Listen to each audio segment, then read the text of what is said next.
Bienvenidos a un episodio más de Ecos de Psicología. Y hoy tengo una invitada muy especial. Ella es Erika Navarro, pedagoga por la Universidad Nacional de Tucumán. Y vamos a hablar sobre un tema muy importante, el rol del pedagogo en la clínica.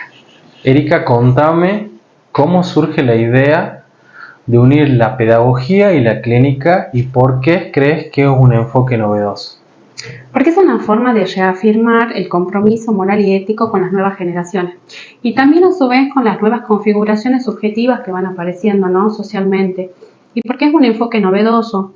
Es un enfoque novedoso también porque no solamente desde este lugar se focaliza a la discapacidad o al déficit, sino todo lo contrario, se focaliza la potencialidad que tiene el consultante para, obviamente, trabajar las necesidades que tienen, ya sean cognitivas, sean sociales, emocionales, y también decirles que esto no solamente va a surgir desde este lugar, sino también desde un marco legal. Hay un marco legal que desde el 2021, al crearse el Colegio de Pedagogos, aparece ya una institución que respalda esta figura del pedagogo en el consultorio. ¿Cómo es el camino desde la evaluación hasta el abordaje pedagógico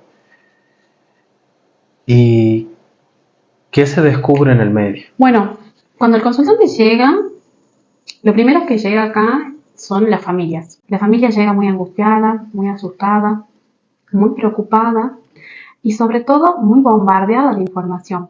Entonces me parece muy importante cómo llegan y qué es eso, es cómo llegan así. Después llega el niño, joven o adulto. Lo que aparece ahí es un sujeto inseguro, muy inseguro de sí mismo, donde constantemente aparecen, digamos, estas frases de no puedo, a mí no me va a salir, yo no tengo esa capacidad, no lo puedo hacer y nunca lo voy a poder hacer. Y en ese momento son momentos bastante movilizantes, ¿no? Porque uno desde este lugar acompaña los procesos, acompaña a la familia, acompaña a ese consultante y también acá aparece otro actor que es los docentes, el colectivo docente, la escuela, la institución educativa, ¿no? Donde la institución educativa demanda un informe, demanda, digamos, complementar, o sea, cumplir, digamos, en realidad es cumplir con lo protocolar. ¿Y en qué lugar queda ese consultante? Me pregunto, ¿no? Entonces yo, en todo esto, siempre les digo a los papás a las familias, que no es necesario que cuando el consultante llega a apuntar a que sí, automáticamente se haga un informe. Porque eso después puede tener dos consecuencias. La etiqueta. Porque el niño cuando llega, el consultante cuando llega, es una realidad, es su estado inicial. Pero cuando él llega, si yo hago un informe con ese estado inicial, probablemente esto después devenga en una etiqueta que cuesta años sacarla y que no es beneficioso por cumplir solamente. ¿Se entiende? Entonces, ¿qué se descubre acá? Se descubren muchos miedos e inseguridades en estos actores, ¿no? Y cómo a veces acá desde este lugar tenemos que acompañar ese proceso, obviamente, incluyendo a estos distintos actores. Y bueno, cuando va pasando el tiempo, podemos descubrir dos tipos de trayectorias en la clínica, ¿no? En lo que es, digamos, el abordaje clínico, ¿no? Hay trayectorias donde la familia asume un compromiso y ese compromiso es sostenido y acompañado. Hay trayectorias que son más interrumpidas, donde ya la regularidad es interrumpida, no es sostenida, ¿sí? Y eso también va a incidir en los resultados que se puedan tener.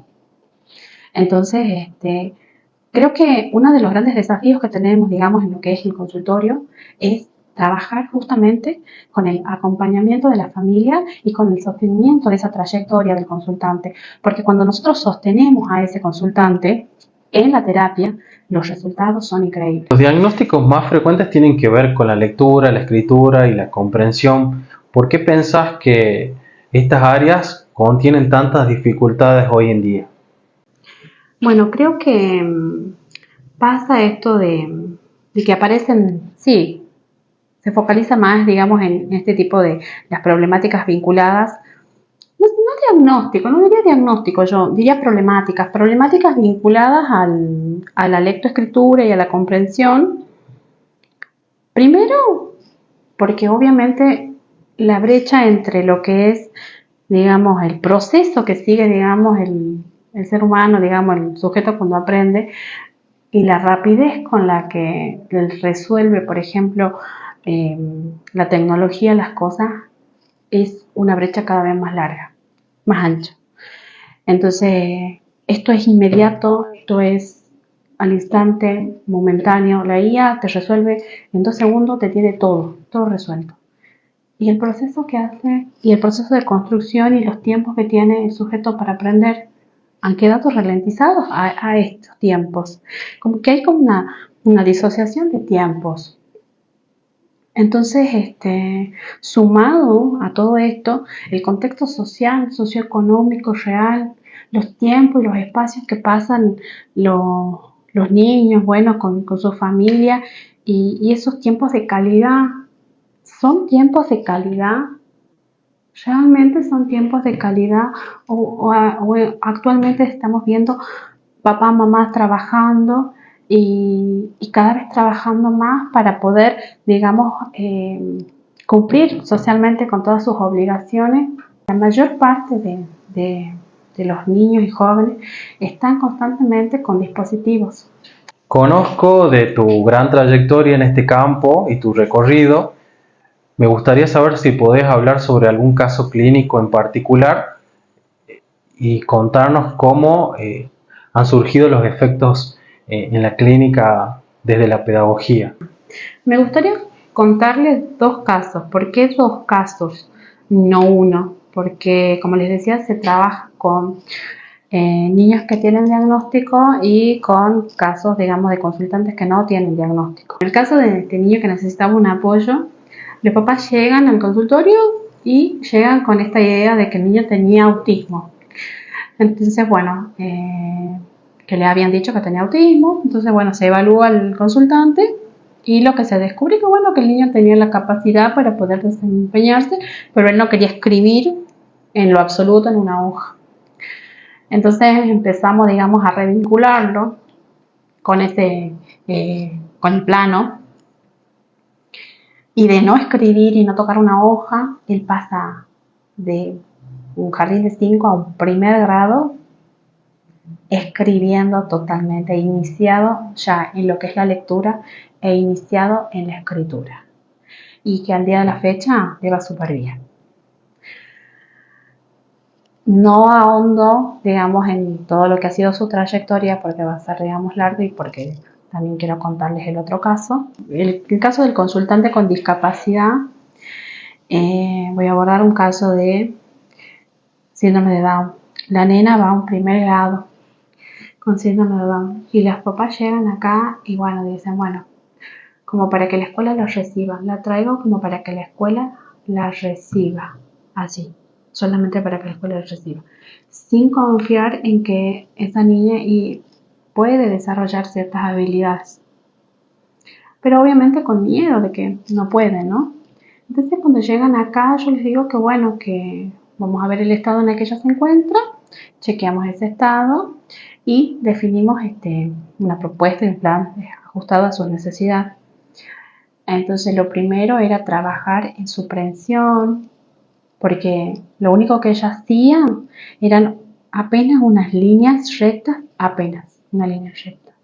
Y esto les estoy hablando del año pasado, o sea, estamos hablando de que recién tiene 1 año conmigo.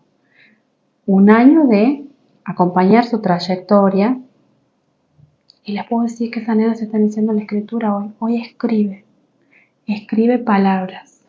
Cuando te he conocido, antes de verte, conocía ya tu trayectoria amplia y tu profesionalismo, y también me contabas, cuando me comuniqué con vos, que en este recorrido en la clínica habías creado varios dispositivos, ¿no? Manuales o instrumentos de intervención, y que te han ayudado mucho y que lo seguís reformulando, ¿no? en este camino ¿Puedes hablarnos un poco de eso?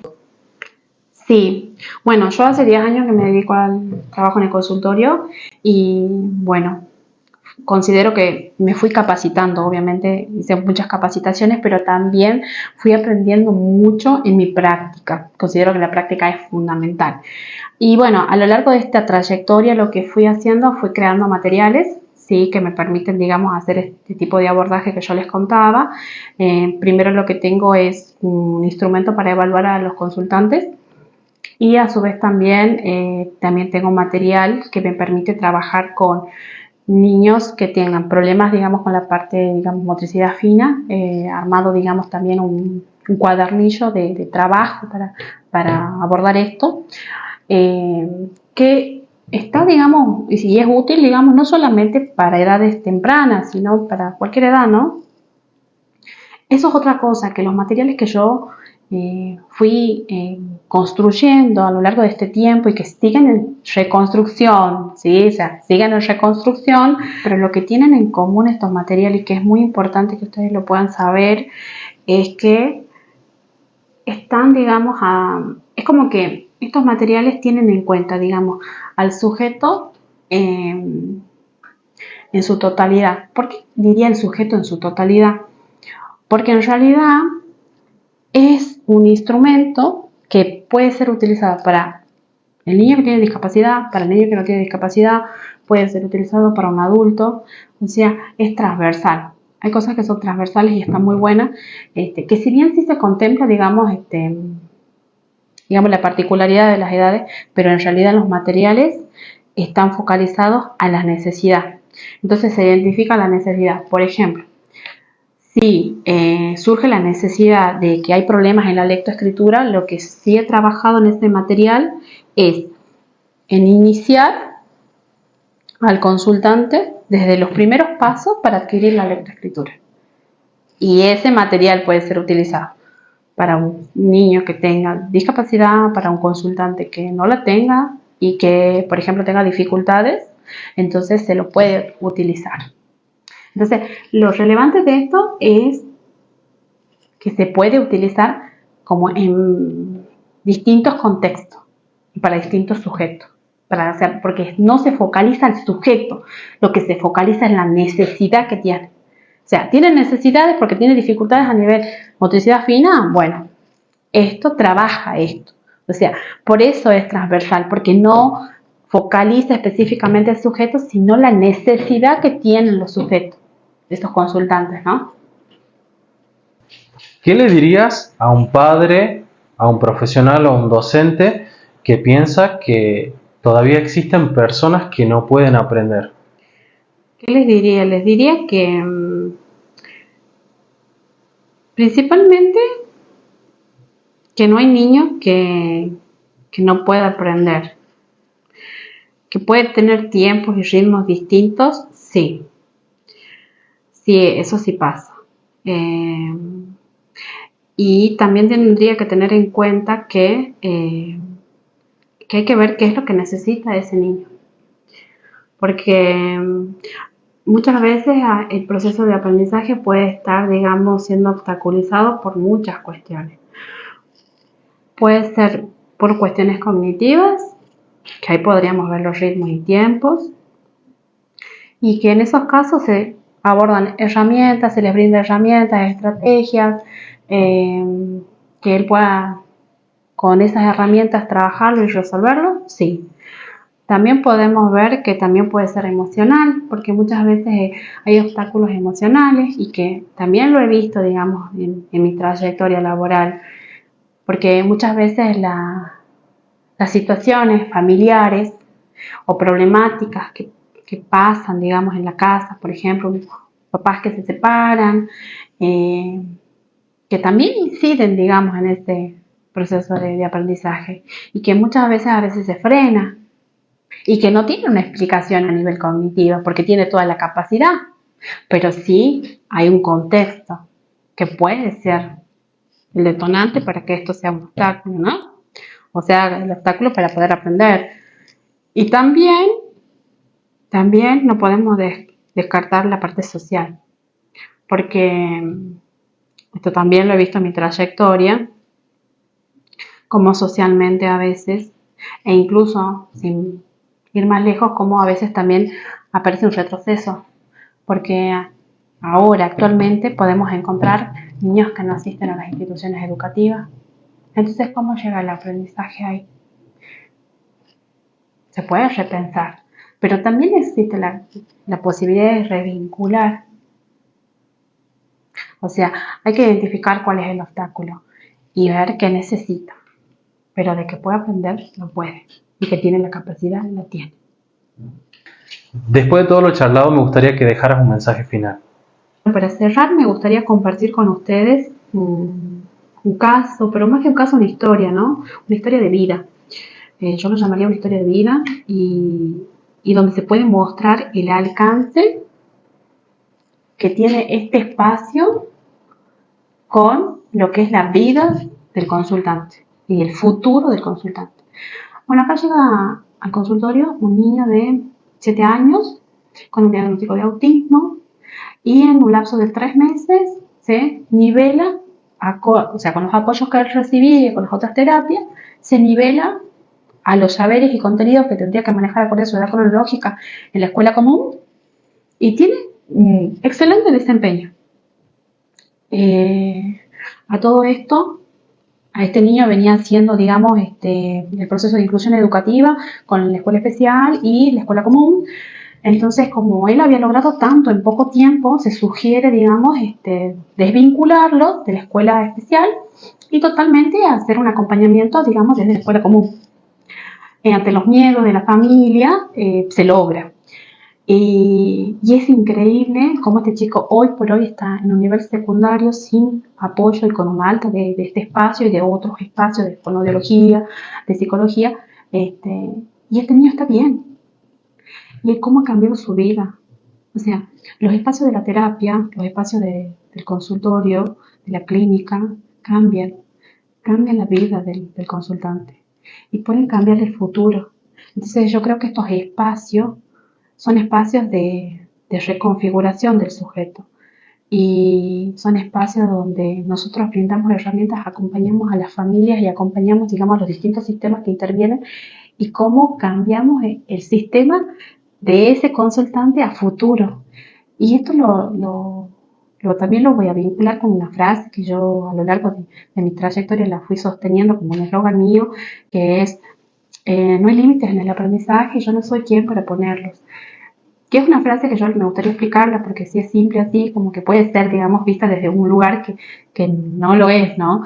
En este caso yo planteo esto, ¿por qué? Porque el consultante que llega acá es visto en su totalidad y con toda su potencialidad.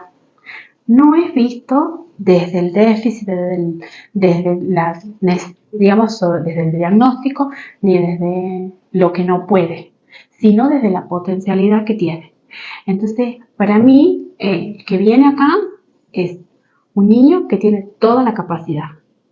Y yo me ajusto a su tiempo y a su ritmo, para que juntos construyamos y para que yo pueda acompañar esa trayectoria.